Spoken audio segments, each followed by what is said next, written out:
Hello, good morning. In the previous class, we had calculated the change in magnetic moment, that is delta mu is equals to minus E square B0 B R0 square divided by 4m. So this is the formula for change in the magnetic moment of an electron. Okay, when there are anti-clockwise, clockwise, this is the total change in the. But this here E is the charge on electrons, B is the magnetic field, R0 is the radius along which the nucleus is revolved. Radius of the circular orbit where the electron revolves, and this m is the mass of the electron. So in actual practice, the applied field is not exactly perpendicular to all the electronic orbits. So therefore, this R0 is replaced by the R1. Okay, this R0 is replaced by R1, and this R1 is the projection of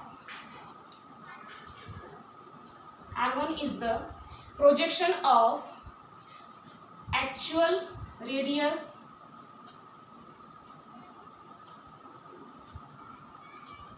R0. Okay, this R1 is the projection of actual radius R0. So therefore, delta mu is equals to minus E square B R1 square divided by 4m. So this is the another number. If we write this 1, 2, okay. So this is the second number equation. From the 1 is the another equation. Okay. This R1 square is the third number equation. Okay. So therefore, the change in magnetic moment delta mu is equals to minus of E square B R1 square by 4m. So if there are Z electrons in the atom, then the total induced magnetic moment, this if there are Z electron present in the nucleus,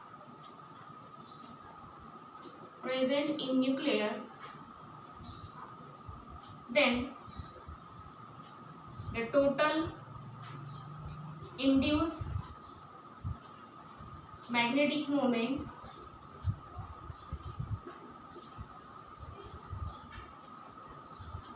delta mu is equals to.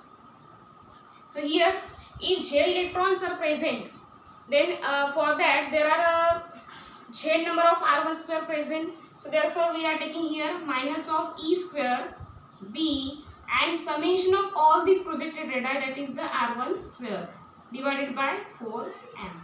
Okay, here we are taking the summation of all the Z electrons. So for that we are taking summation R1 square by 4(1). Okay, so here this R1 square, but the mean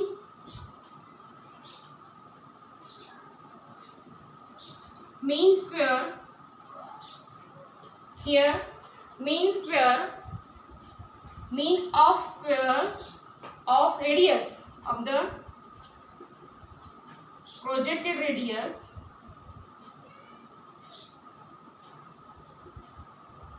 that is mean of squares of projected radius, that is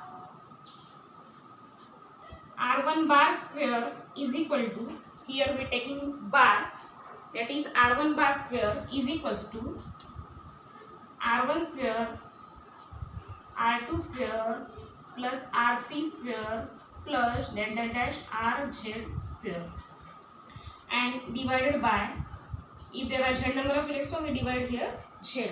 Okay, so this R1 square we write here R1 square, summation of R1 square divided by Z, and here R1 bar square.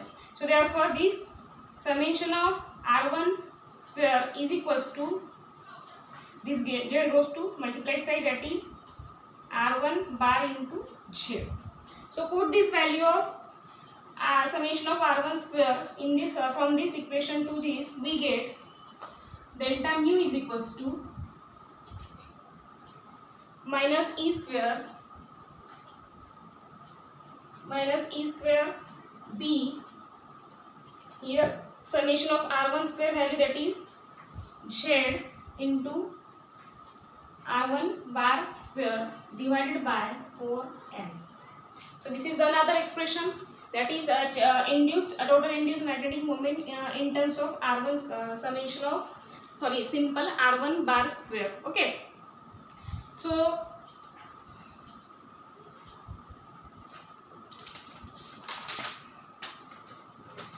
now we know that the radius, that is r1 bar square, here this r1 bar square is nothing but the, or we can write only r1.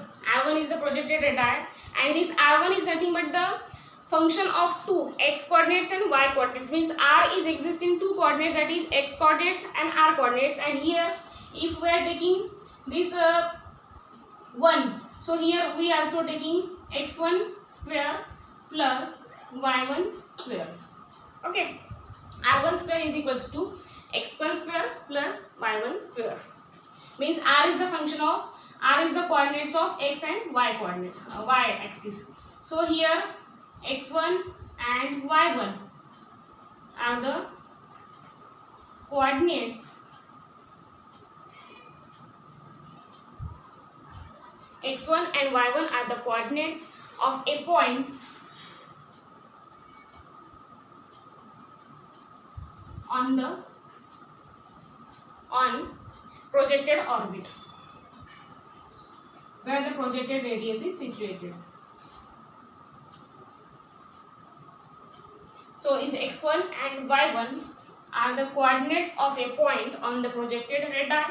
So therefore, if we are taking bar, r1 bar square is equals to x1 bar square plus y1 bar square.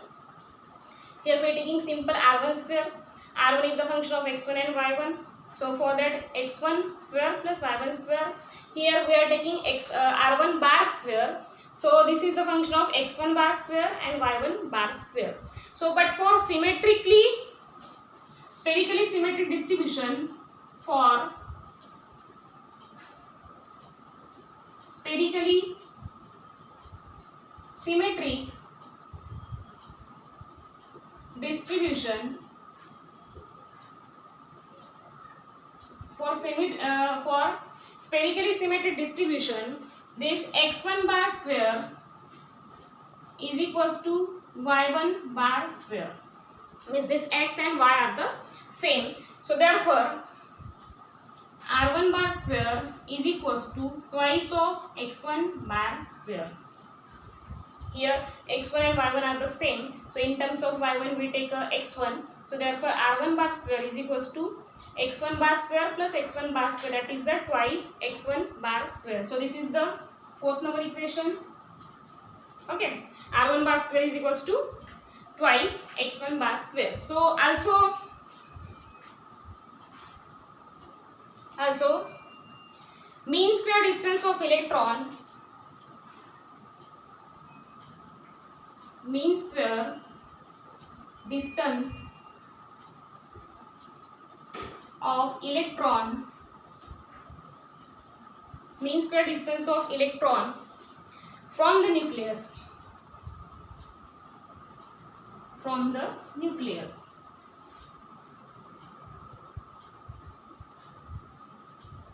okay, mean square distance of electron from the nucleus, and we have the r1 is the projection for the actual radius r0, and if we are taking r is the exact mean square distance, that is r bar square, and this r is the function of three coordinates, that is x1 bar square plus y1 bar square plus z1 bar square, means r is the function of, we know that this is the position vector r, and this is the function of three coordinates, that is x1, y1 and z1.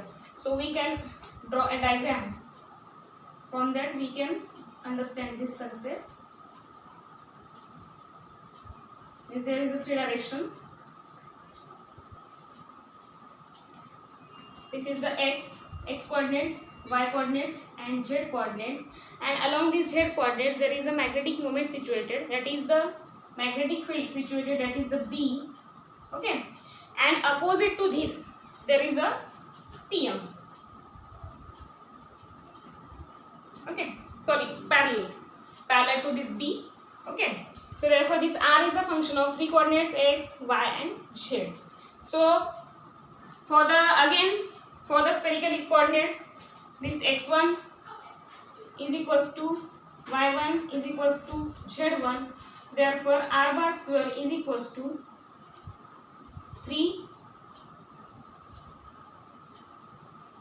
3x1 square. This is the same x1 y1. x1 bar square means r bar square is equals to 3x1 bar square. So this is the frictional equation. Okay, so let us compare equation 4 and 5, or from equation 4 and 5. After comparing, so this is the value of r1 bar square, this in this also x1 bar square and x1 bar square are the same. So therefore from this equation we can write this r1 bar square is equal to, we have to calculate value of r1 bar square. So from that two equation we calculate r1 bar square, and this r1 bar square is equals to 2 by 3 r bar square. Okay, so we get this value from the two equation comparing with each other. For equation 4 and equation 5 we get r1 bar square, because we have the equation delta mu is equals to minus e square, in that equation we have the r1 bar square. So here from equation 4 and 5 we calculate that value of r1 bar square is equals to 2 by 3, and this is the r bar square. So the remaining part of this equation we will see in the next class. Thank you.